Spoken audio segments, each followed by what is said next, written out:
क्या middle east एक बड़े युद्ध की ओर बढ़ रहा है? क्या दुनिया की सबसे बड़ी ताकतें भी ईरान को रोक नहीं पा रही हैं? और अगर यह टकराव और बढ़ता है तो क्या इसका असर पूरी दुनिया की अर्थव्यवस्था पर पड़ेगा? इन्हीं सवालों के बीच मिडिल ईस्ट से लगातार बड़ी खबरें सामने आ रही हैं। दरअसल तनाव बढ़ता जा रहा है ईरान और इजराइल के बीच, जिसमें यूनाइटेड स्टेट भी सीधे तौर पर शामिल हो गया है। मिसाइल हमले, ड्रोन अटैक और एयर स्ट्राइक की खबरें लगातार सामने आ रही हैं।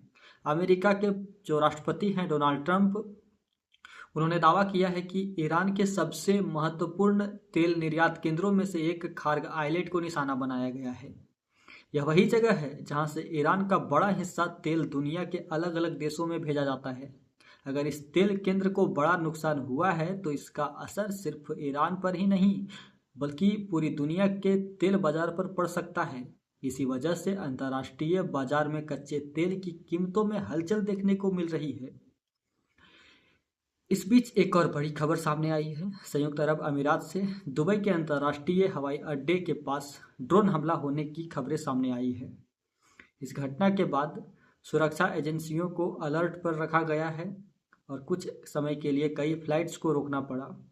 अब सबसे बड़ा सवाल यह है कि क्या इस संघर्ष से ईरान की सरकार कमज़ोर हो रही है? विशेषज्ञों का कहना है कि ईरान की राजधानी तेहरान में सरकार अभी भी पूरी तरह नियंत्रण में है और किसी भी तरह की सत्ता परिवर्तन की स्थिति नहीं बनी है। कई एक्सपर्ट यह भी मानते हैं कि ईरान के पास मजबूत मिसाइल सिस्टम, क्षेत्रीय सहयोगी और बड़ी सैन्य क्षमता है, जिसकी वजह से यह संघर्ष जल्दी खत्म होता हुआ नहीं दिख रहा है। अगर यह तनाव और बढ़ता है तो इसका असर सिर्फ मिडिल ईस्ट तक सीमित नहीं रहेगा बल्कि दुनिया के अर्थव्यवस्था, तेल बाजार और कई देशों की राजनीति पर पड़ सकता है। अब देखना यह होगा कि क्या आने वाले समय में कूटनीति के जरिए इस तनाव को कम किया जा सकेगा या फिर यह टकराव एक और बड़े युद्ध की दिशा में आगे बढ़ेगा।